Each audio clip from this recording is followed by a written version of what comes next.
In this video, I want to talk about Dušičky, which is celebrated at the end of October and the beginning of November. It's essentially All Souls Day, but in Slavic countries there are still elements of the tradition which predate Christianity and come from Slavic folk culture. The holiday may have originally been called Dědové, Dětkové or Dědci, which means grandfathers, but in the past the word didn't refer only to male ancestors but to ancestors in general. The Poles have retained the original name Dziady, which is sometimes translated to English as Forefathers' Eve, and this has been used as an inspiration for the quest on the Fike Isle in The Witcher 3. In Slavic countries, people believed that on the eve of this holiday, souls of the dead return from the afterlife to visit the world of the living. From what I could find online, there have been all kinds of customs connected to the holiday. It was celebrated within the family circle. In Czech folklore, the close relatives of sinners were supposed to fill an oil lamp with butter so that the souls could soothe their burns from hell with it, and people would also drink cold milk or sprinkle it on themselves in order for the dead souls from hell to cool down. Another Slavic custom was preparation of the food for the dead, but people did not imagine that the souls would eat the offered food.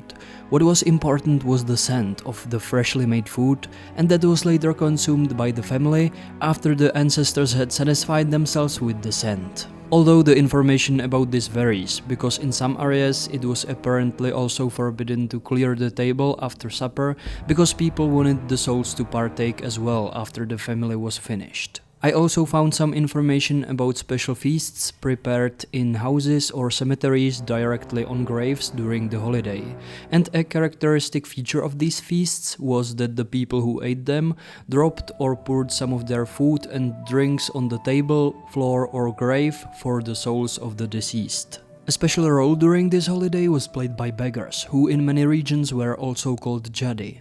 This coincidence of names was not accidental, because in the folklore of itinerants, the beggars Dziady were seen as mediation figures and connectors with the afterlife. Therefore, people asked them to pray for the souls of their deceased ancestors, offering food, sometimes special ritual bread prepared for the occasion, or cash donations in return.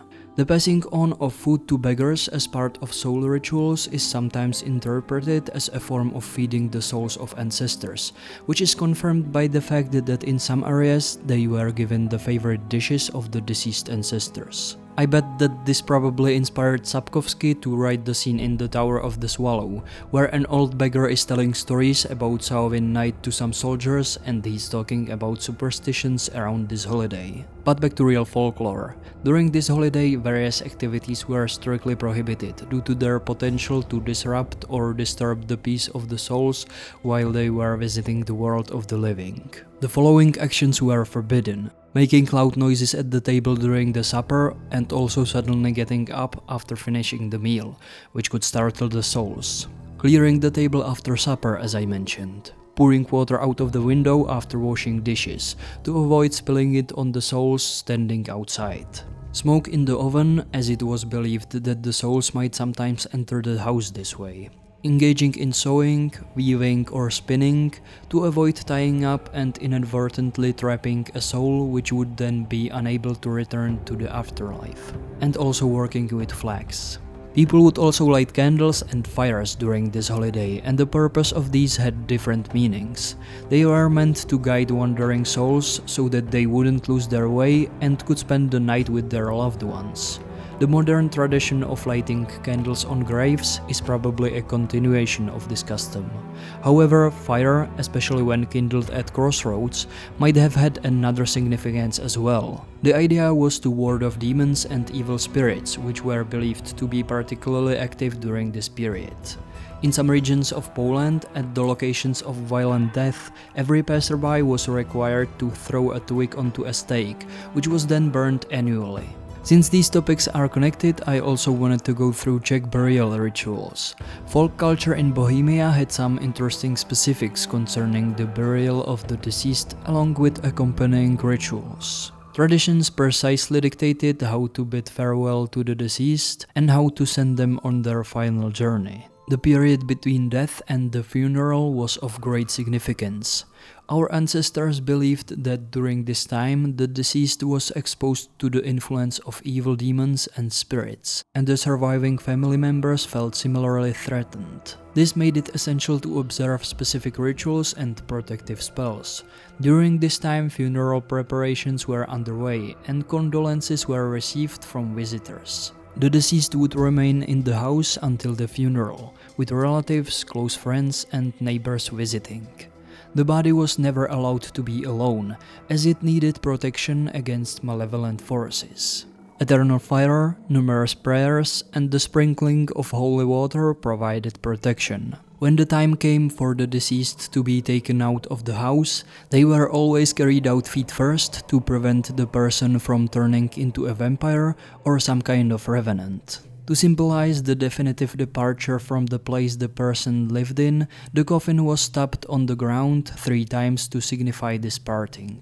Before the actual burial, money for the journey to the afterlife was placed in the hands or mouth of the deceased. The coffin was filled with favorite items and religious objects, such as a prayer book, rosary, holy pictures, and so on. It was also common to include certain foods, a bottle of alcohol, or smoking pipe. Married men and bachelors typically carried the coffin on bier. The funeral procession was hierarchically organized and stopped at religiously significant places where everyone prayed for the salvation of the deceased's soul. The funeral concluded with a feast known as trizna, attended by all relatives and acquaintances. From today's perspective, the funeral of young people may seem a bit unusual, as weddings were arranged for them after their death. In addition to funeral symbols, wedding symbols were also used in these ceremonies. The deceased were dressed in wedding attire, and fruits were placed on the coffin as a symbol of fertility. Funerals for women deceased in their postpartum confinement period symbolized their unfulfilled destiny. Married women carried the coffin, and at the cemetery, a ritual was performed that symbolically bestowed the status of a mother on the deceased. As you can probably see, even though many of these customs come from Slavic folk culture, they mixed with Christian traditions over time. I hope you've enjoyed this video and see you next time.